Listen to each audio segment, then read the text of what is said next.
Hello, Frank Auerbach was 93 yesterday. He's one of our greatest living British artists, often ranked alongside Lucian Freud and Francis Bacon.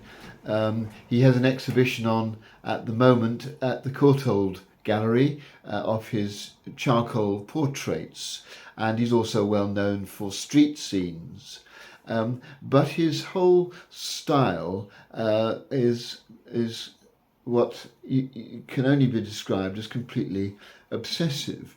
He works 7 days a week, many hours each day, even still at the age of 93, and he goes on working on an artwork, sometimes for months, until he feels it's right to stop.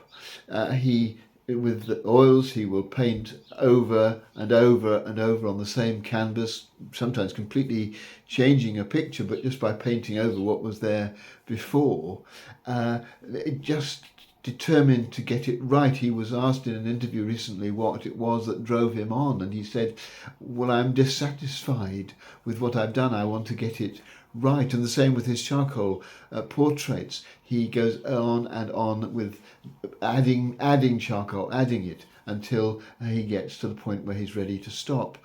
And when asked how he knows when it's time to stop, he says that he stops partly when the piece of art has a life of its own, but also when he's surprised by what he sees. He feels that he's driven by what he calls a muse, and he says this is a complete mystery. He doesn't know what it is that gives him the ideas, that drives him on, and so sometimes he is surprised by what comes out as he goes over and over a painting and tries to make it even better than it was before. He talks about the muse, which inspires all sorts of people. He says it's the most unlikely people that the muse seems to turn into great poets or great artists, but it's something there which drives him on in this kind of obsessive way. I think that sometimes being obsessed with something can be looked down upon. We often feel that if it's we who are obsessed, that we kind of taken over by it, that we can't stop doing what we are doing, and it doesn't always feel comfortable to be out of control in that way. We've got to keep going with a project, or persisting in a relationship, or carrying on a particular way of living, because this is the way we do it and this is how we want to do it, and others may think we're being a bit obsessive, and indeed we think we are ourselves often, but we just keep going. And I think if this is a creative thing, then there's no harm in it, because possibly we are harnessing that muse within us, not necessarily to produce a great poem or great work of art, but just to create a life, a life that is ours.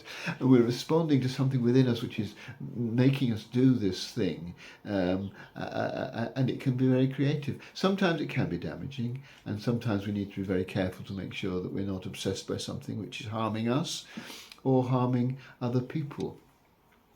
But I think there is one criterion which is particularly important as we look at our own lives and ask ourselves, is this obsession that we have something that we want to allow to continue to have a grip on us? At the end of this interview that I referred to with Frank Auerbach, he was asked what keeps him going. Why at the age of 93 is he still creating works of art at considerable lengths, like he has been doing all for the last 70 plus years? And he says, because it's fun. And I think as long as our obsessions still give us a sense of fun, then they're almost certainly going to be creative and good for us. It isn't the only criterion, but it's one well worth looking at.